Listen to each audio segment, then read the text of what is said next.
দাদা এখানে ভিড় কিসের? একটি মেয়ে একটা বাচ্চাকে বাঁচাতে গিয়ে নিজে অ্যাক্সিডেন্ট করেছে, তাই ভিড়।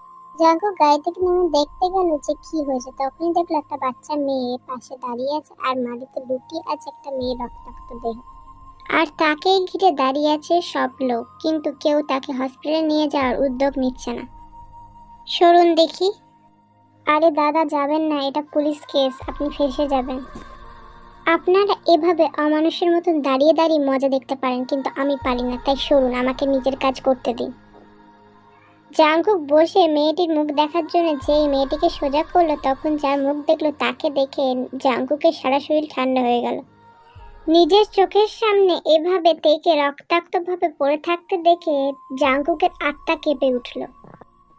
তে তে কি হয়েছে? চোখ খোলো তে। জাংকুক কাঁপা কাঁপা হাত দিয়ে তেকে ডাকলো, কোনো সাড়া পেল না। তাই তেকে পাজাকলা করে তুলে নিল আর ছুটলো নিজের গাড়ির দিকে। তেকে সিটে বসিয়ে ছুটলো হাসপাতালে। আমি তোমার কিচ্ছু হতে দেব না তে। জাংকুক তের দিকে এক পলক তাকিয়ে বলল। তের এই অবস্থা কি করে হলো জাংকুক জানে না, কিন্তু এখন ওর প্রধান উদ্দেশ্য হলো যে করে হোক তেকে বাঁচানো। হসপিটালের সামনে এসে তেকে নিয়ে হাসপাতালের ভিতরে ছুটলো। ভিতরে গিয়ে আগে তেকে ভর্তি করিয়ে দিল, কারণ এখানে জাংকুকের ফ্যামিলি ডক্টর থাকেন, তাই জাংকুক ওনাকে আগেই ফোন করে ইনফর্ম করে দিয়েছিল। তেকে দেখে ডক্টর বললেন, এ কি জাংকুক, এটা তো খুব সিরিয়াস কেস মনে হচ্ছে। প্লিজ কাকু, ওকে যে করেই হোক বাঁচান প্লিজ। আমি সব রকম চেষ্টা করব, এবার বাকিটা ভগবানের হাতে। আচ্ছা ওকে উঠতে নিয়ে যেতে হবে, তুমি গিয়ে ফর্মটা ফিল আপ করে দাও। তুমি ঠিক হয়ে যাবে তে, কিচ্ছু হবে না। তেকে স্ট্রেচারে করে নিয়ে যাওয়া হলো হলটির ভিতরে। জাংকুক নিজের চোখের জলটা মুছে নিজেই অবাক হয়ে গেল।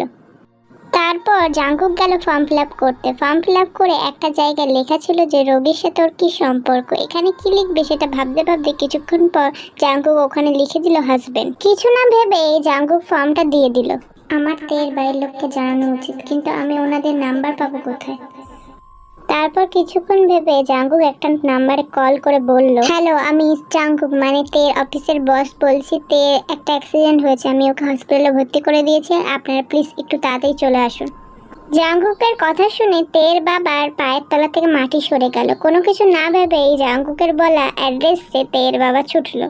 জাংকুক হসপিটালে একটা ঠাকুরের সামনে দাঁড়িয়ে হাত জোর করে বলল, আমি আজ আবার তোমার সামনে হাত জোর করছি, প্লিজ থেকে ঠিক করে দাও। আমি জানি না আমার কেন এরকম হচ্ছে, তবে আজ যদি ওর কিছু হয়ে যায় আমি নিজেও শেষ হয়ে যাব, প্লিজ ওকে ঠিক করে দাও। তখন একজন জাংকুককে এসে বললেন, আপনি জাংকুক?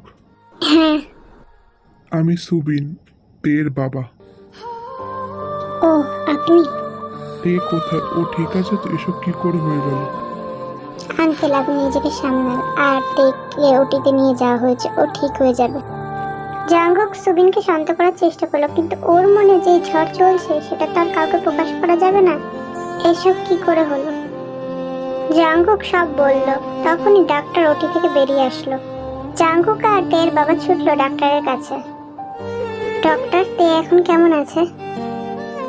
ও এখন আউট অফ ডেঞ্জার। যদি ঠিক সময় জাংকুক তুমি ওকে ভর্তি না করাতে তাহলে পরিস্থিতি হাতের বাইরে চলে যেত। তবে এখনো বিপদমুক্ত, তবে মাথায় আঘাত পাওয়ার দরুন এখন জ্ঞান ফিরবে না, মোটামুটি 2 ঘন্টা পর জ্ঞান ফিরবে।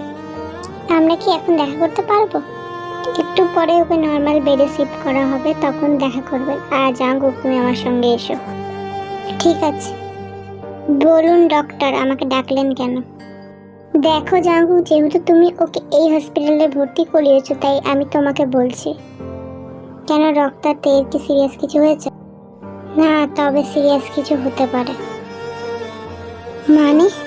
মানে হলো ওর মাথায় আঘাত পাওয়ার জন্য ওর ব্রেনে এফেক্ট করেছে, তাই ও যদি কোনোদিনও কোনো কারণে মাথায় চাপ দেয় বা মেন্টাল প্রেশার নেয় তাহলে মারাত্মক কিছু হয়ে যেতে পারে। এইসব কি বলছেন ডক্টর? মানুষের তো হতেই পারে মেন্টাল প্রেশার। হ্যাঁ, কিন্তু আমি সেটা বলতে চাইছি না। মানে ধরো যদি কোনো কারণে কাউকে হারিয়ে ফেলার ভয় বা সেই মেন্টাল প্রেশার বা প্রেশার যদি অনেক দিন ধরে নিতে থাকে তবে ব্রেন ক্যান্সার অবধি হতে পারে। ডক্টরের কথা শুনে জাংকুকের 2 পা পিছিয়ে গেল। এসব কি বলছেন ডক্টর? হ্যাঁ জাঙ্কুক, আমি এটা ওর বাবার সামনে এই কারণে বলতে চাইনি। আমি জানি না তুমি ওর কে হও, তবে আমি এতদিনের জীবনের অভিজ্ঞতা থেকে বলতে পারি, তোমার জানাতেই হোক বা অজান্তে তুমি মেয়েটাকে ভালোবেসে ফেলেছো। আর সেটা তোমার অবস্থা দেখে আমি কেন যে কেউ বলে দিতে পারবো। এসব কি বলছেন ডক্টর? ও আমার একজন এমপ্লয়ার। সে আমি জানি না, তবে আমার ইচ্ছেও ভুল বলতে পারে না, এটুকু আমি জানি। তবে মাই সন, তুমি একটু এই ব্যাপারটা ভেবে দেখো, দেখবে তুমি নিজেই ঠিক বুঝতে পারবে সব কিছু। তবে হ্যাঁ, আবারও একটা কথা বলবো, দেখে সাবধানে রেখো আর খেয়াল রেখো যেন কোনো কারণে মেন্টাল প্রেশার না পড়ে। বলেই ডাক্তার চলে গেলেন, আর জাঙ্কুক ওখানে দাঁড়িয়ে ডাক্তারের বলা কথাগুলো ভাবতে লাগলো। এইসব কি বলে গেল ডক্টর? আমি দেখে না না না না, এটা হতে পারে না, কিছুতেই না।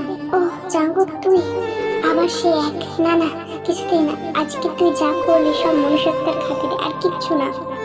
2 ঘন্টা পর জ্ঞান ফিরতেই সুবিন প্রথমে গেলেন দেখা করার জন্য। সুবিনকে দেখে তে হালকা হেসে ধীরে ধীরে বলল, বাপি। তের মুখে বাপি ডাক্তার শুনে সুবিন আর নিজেকে সামলাতে পারলেন না, কেঁদে ফেললেন। আরে বাপি, আমি একদম ঠিক আছি, তুমি কেন কান্নাকাটি করছো বলো তো? তুই বুঝবি না রে মা, আমি যখন খবর পেলাম যে তোর এরকম অ্যাক্সিডেন্ট হয়েছে, তখন যে আমার কি অবস্থা হয়েছিল সেটা আমি কাউকে বোঝাতে পারবো না। উফ বাপি, আমি তো এখন ঠিক আছি নাকি, তাহলে কেন এরকম কাঁদছো? তাও তো ভালো, জাঙ্কুক তোকে সময় মতো হসপিটালে ভর্তি করেছিল, নাহলে যে কি হয়ে যেত। কি? Jungkook sir? মানে আমার বস জাঙ্কুক স্যার?